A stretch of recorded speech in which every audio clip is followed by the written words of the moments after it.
کا جائز نہیں ہے. کھانے میں ڈھول تھوڑی گھسے ہوئے ہیں اس میں. میری سسٹر شادی سے پہلے اپنے خالہ زاد بھائی وغیرہ تمام کزن سے پردہ کرتی تھی, لیکن اب شادی کے بعد شوہر کے کزن وغیرہ سے پردہ نہیں کرتی, تو یہ سارا کام اس کے سسر کا ہے. وہ میری بہن کو کہتا ہے کہ مہمانوں کو چائے رکھو, کھانا دو, مہمانوں سے دعا سلام رکھو. تو اب کیسے سمجھاؤں بہن کو؟ شریعت اللہ کی نافرمانی میں مخلوق کی اطاعت جائز نہیں ہے, تو نہ مانے سسر کی بات. اور اگر وہ زیادہ اصرار کر رہے ہیں تو پھر پردے کے ساتھ رکھ دیں, سر پہ چادر ڈالیں, تھوڑا سا چہرے پہ آگے کر دیں. شوہر کے کزن وغیرہ بھائی وغیرہ آتے ہیں تو ان کے سامنے چائے رکھ کے پتلی گلی سے نکل لیں, فری ہونے کی ضرورت نہیں ہے. سمجھ,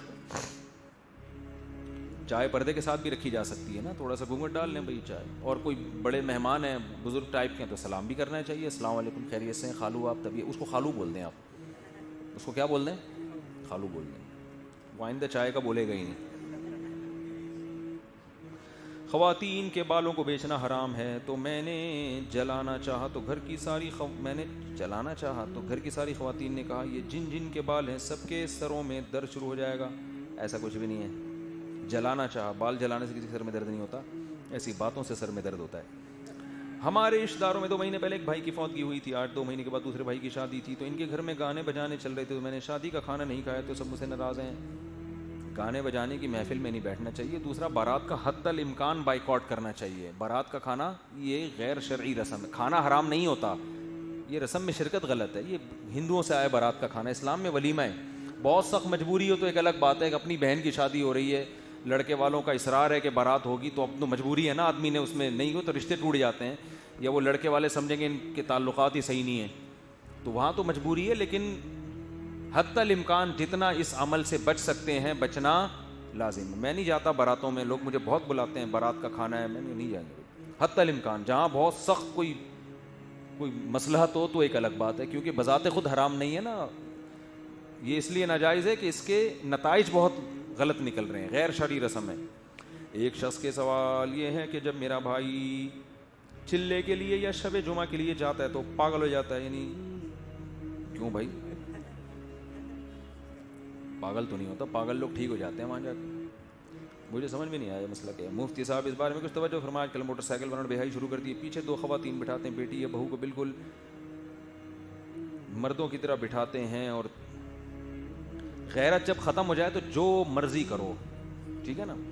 یہ سب براڈ مائنڈڈ بنتے جا رہے ہیں. یار کیا ہوتا ہے مولویوں نے کہا یوں بیٹھو, جس طرح بیٹھ کے تو ہم کون سا غلط ہیں, تو آپ پینٹ اٹھار کے بٹھاؤ اس کو اپنے ساتھ, صحیح ہے نا, اس کے کپڑے اتار کے بٹھاؤ. آپ بے حیائی پھیلتی جا رہی ہے. جب کوئی اس پہ انگلی اٹھاتا ہے تو لوگ کہتے ہیں یہ مولویوں کے دماغ کیا ہوتے ہیں, بولو, گندے ہوتے ہیں. تو آپ کا معاشرہ ادھر ہی جا رہا ہے جہاں یورپ پہنچا ہوا ہے. انہوں نے یہی کچھ آزادیاں دے دے کے وہاں تک پہنچ گئے. تو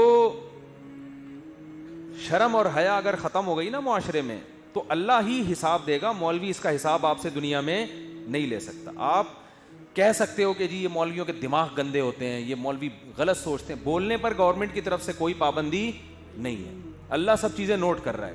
اللہ کو حیا والی عورتیں, حیا والے مرد پسند ہیں, بے حیا عورتیں, بے حیا مرد اللہ کو پسند نہیں ہے. موسیٰ علیہ السلام کو جب لڑکیاں آئیں نا کہ اپنے باپ ہمارے والد نے بلایا ہے, تو قرآن کیا کہتا ہے, جاءت احداہما تمشی علی استحیاء.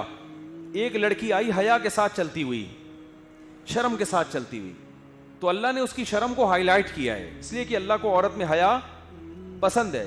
تو بے حیائی پھیل رہی ہے مذہب کو. لوگ, مجھے کسی نے ڈرامے کا کلپ دکھایا کہ بھابھی سے دیور چمٹنے کی کوشش کر رہا ہے, تو سسر نے ڈانٹ لگائی کہ یہ کیا ہو رہا ہے. تو اس دیور نے بولا کہ آپ کی سوچ گندی ہے. آپ کی سوچ کیا ہے؟ گندی ہے.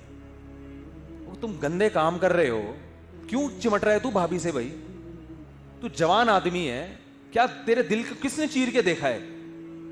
ہم نہیں کہہ رہے کہ سارے غلطی ہیں جو بھابھی سے بے تکلف ہو رہے ہیں. اسلام نے ایک باؤنڈری کھینچی ہے, بھائی بھابھی نامحرم ہے, سلام دعا ٹھیک ہے, زیادہ فری ہونے کی ضرورت نہیں ہے. بھائی مرے گا تمہارا, اس سے نکاح جائز ہے, تو تمہارے لیے اس سے نکاح کرنا جائز ہے.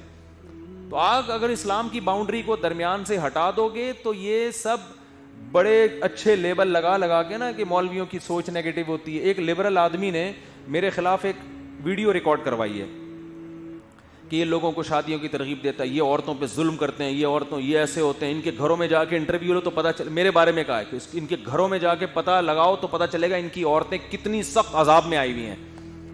سمجھ میں آ رہی ہے بات؟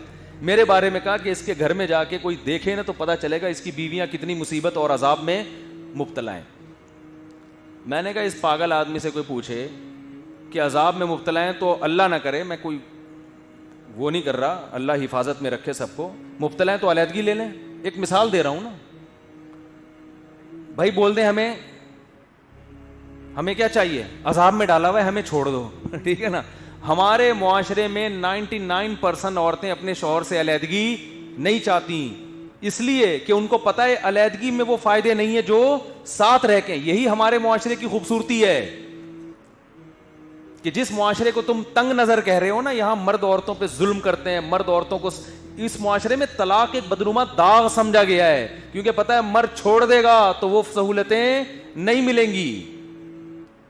99% عورتیں ایسی ہیں جو طلاق چاہتی ہیں کیا, 99 وہ ہیں جو چاہے مولوی ہو چاہے ان کا میاں کوئی بھی, وہ طلاق نہیں چاہتی. ان کو پتہ ہے یار جو فائدے ہمیں اس پاکستانی سے مل رہے ہیں نا, جس کے بارے میں یہ مشہور ہے کہ فنڈامنٹلسٹ ہوتے ہیں اور گوروں کی طرح براڈ مائنڈڈ نہیں ہوتے, ان کو پتہ ہے وہ گورا براڈ مائنڈڈ کسی کام کا نہیں ہے, ٹھیک ہے نا.